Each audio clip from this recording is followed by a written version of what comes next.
of triggering terrible feedback loops, which will catapult us past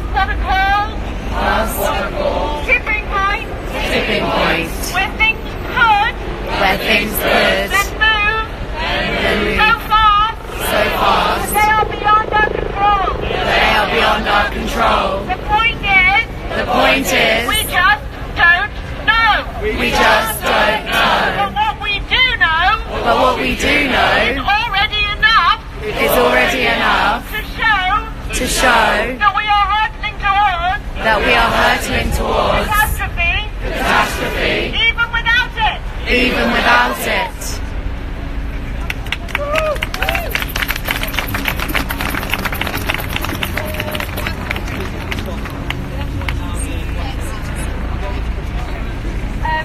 I have a question about the internet. How much does emissions from data centres and the use of the internet factor into the global warming picture?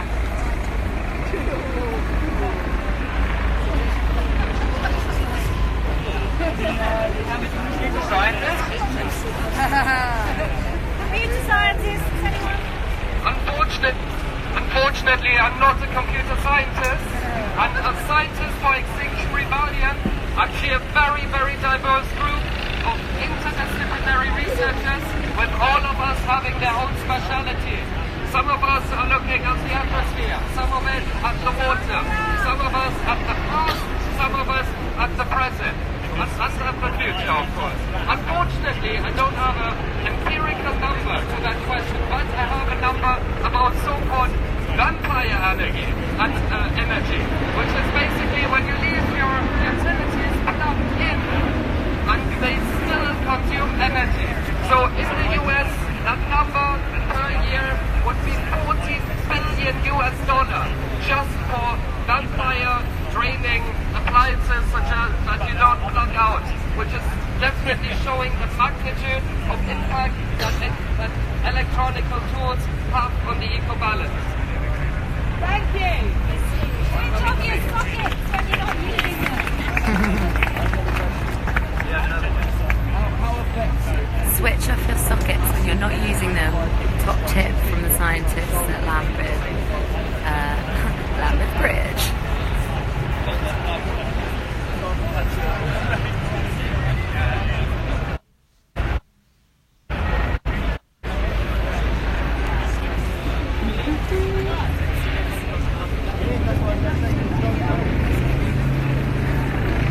I know enough. To know that carbon capture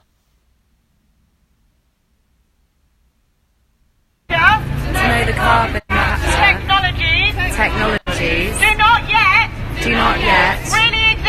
really exist to any level at which they will be effective at doing what governments seem to think we should be relying on. There is work taking place, but we cannot rely on technologies that do not yet exist. Aren't they called a tree? Trees and peat bogs. We need trees and peat bogs. we And sorry, deep peat bogs. need trees. They invest in the trees. That's very difficult. They're good at it. They keep taking them away. Can they keep taking them away? I think we're all quite tired, and we're much in need of a hot meal. So to thank you once again for coming, and you'll hear more from this in future.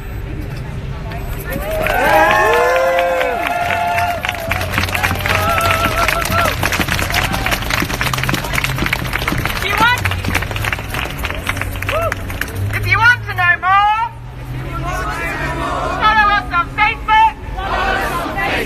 Scientists for Extinction Rebellion. Scientists for Extinction Rebellion. Follow us on Twitter.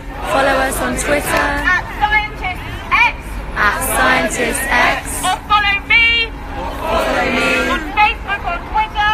on Facebook or Twitter. Dr. Dr. Emily Grossman. Keep going.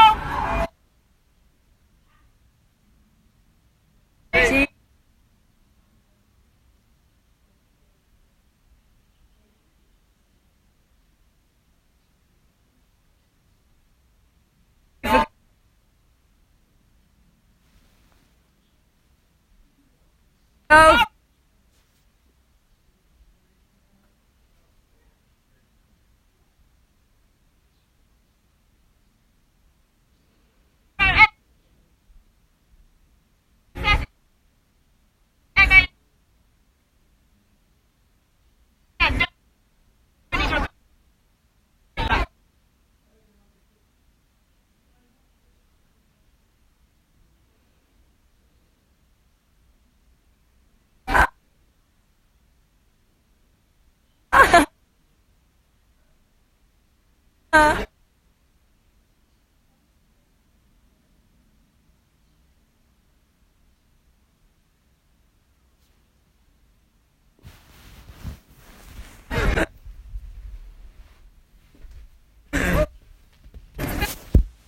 Brilliant. Emily, hi. I know you're super tired and need a hot meal. I know you're super tired and need a hot meal. I'm live on our Extinction Rebellion page. Would you be happy to answer a couple of questions? Yeah, sure. Just super quick, so I'll turn it around. Yeah. Brilliant. So this is Emily. Great People's Assembly there. I think it's so powerful getting people to repeat back these, because a lot of people are saying they need to know the facts, but they don't really know. So what sort of 2 points could you share for anyone that's watching that would be able to share with their friends and family these facts? I understand there's 21,000 scientists that agree that there's a climate emergency, so we know that much. And any other sort of takeaway facts that you can share? I mean, I guess to really let people know that the consensus now is over 99% of climate scientists across the globe are now agreeing that human-caused global warming is leading to catastrophic impacts, and that if we don't bring carbon emissions down now to net zero, ideally now, as quickly as possible, 2050 is not going to be fast enough. It's going to be too late by the time we get to that point. And that scientists now categorically agree that we have to be doing something more than just individual action. That yes, of course, it's great to go vegan, to not fly, to not use our cars, but we're all trapped in a fossil fuel economy. We're all trapped in a governmental system that relies on fossil fuels. So what we really need to be doing is taking to the streets, going out and doing non-violent direct action to get people to listen to us. We have 8.5 years before we blow the rest of the carbon budget of the globe if we're going to stay within 1.5 degrees, which the Paris Agreement, we've committed to through the Paris Agreement, because otherwise we're going to be hurtling towards absolute catastrophe far more than we are already. And we've got 8.5 years to use up what's left of the carbon budget. Yet greenhouse gas emissions are continuing to rise, governments are continuing to invest in fossil fuel companies, both here and overseas. Anyone who says, by the way, it's a common argument that our greenhouse gas emissions in the UK are only a tiny fraction of the world, plus they're going down a bit. Those are both true on our home soil, but the point is we outsource most of our fossil fuel emissions. We bring in our food, our produce, our manufacturing from other companies, our clothes. All of that is coming from companies abroad that are being run through fossil fuels. We also invest £2.5 billion over the last 5 years in subsidies for fossil fuel companies in low to middle income countries across the globe. So it's irrelevant that we're actually releasing ourselves on our own home turf, and even that people are saying it's dropping. It's only dropped a little bit, and that's because we've moved from coal to gas over the last few decades. Yes, it's dropped a bit, but it will not continue to drop. The point is that was simply a transitional change. Actually, we are not lowering our fossil fuel emissions, certainly not nearly fast enough. The government are not carrying through their actions. They've played lip service to saying that we're in a climate emergency. That's what Parliament said, but it wasn't acted on. And the government's own advisors in July went into the government and said of the 24 goals that the government had put in place to keep global greenhouse gas emissions, to reduce them, only 7 of the 24 that they had committed to were actually being met. Only 7. This was their own internal advisors who advised this. Not only that, but we're still bankrolling HS2, which is the biggest deforestation project since World War I.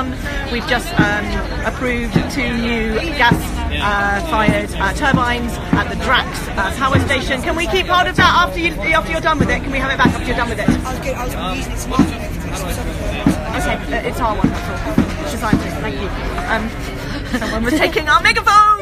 We need it for the voices! No, we're not, sorry. Sorry, we need our megaphone! Yes, go get the My voice voice is out. going! But yeah, we're still bankrolling basically systems constantly. We're investing more and more and more and more money. And you know, again, people talking about what percentage of greenhouse gas emissions come from the UK. Like I said, it's irrelevant because we're outsourcing it overseas anyway. But also, the City of London actually finances through investments about 15% of global greenhouse gas emissions. When you think what a tiny country we are, even for our tiny country, people are saying, oh, we only supply 1.5% of carbon emissions. That's true, but like I said, that's because we're outsourcing 99% of it. But even our 1.5% is twice as high as it should be per head if you look at the global average and you look at our population. So, you know, all these spurious straw man arguments that are basically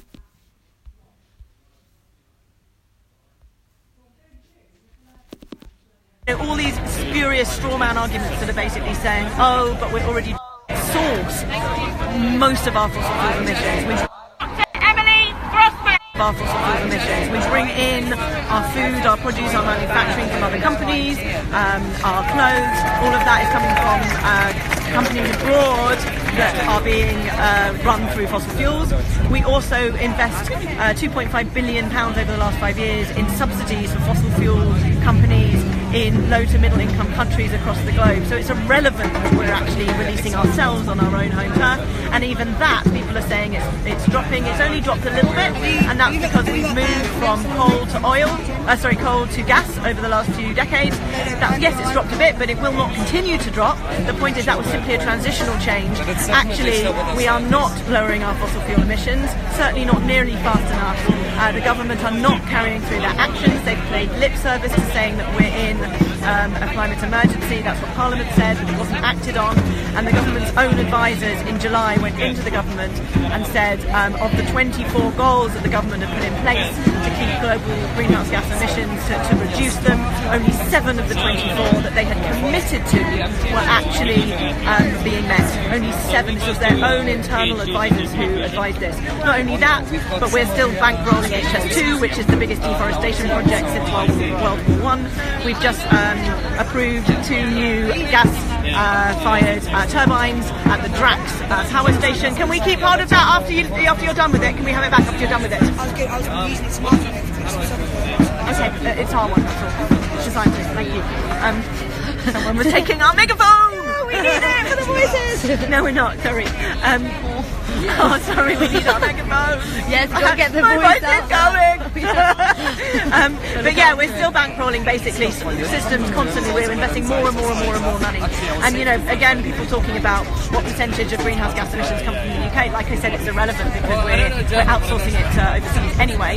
But also, the City of London actually finances through investments about 15% of global greenhouse gas emissions. When you think what a tiny country we are, even for our tiny country, people are saying, oh, we only supply 1.5% of carbon emissions. That's true, but like I said, that's because we're outsourcing 99% of it.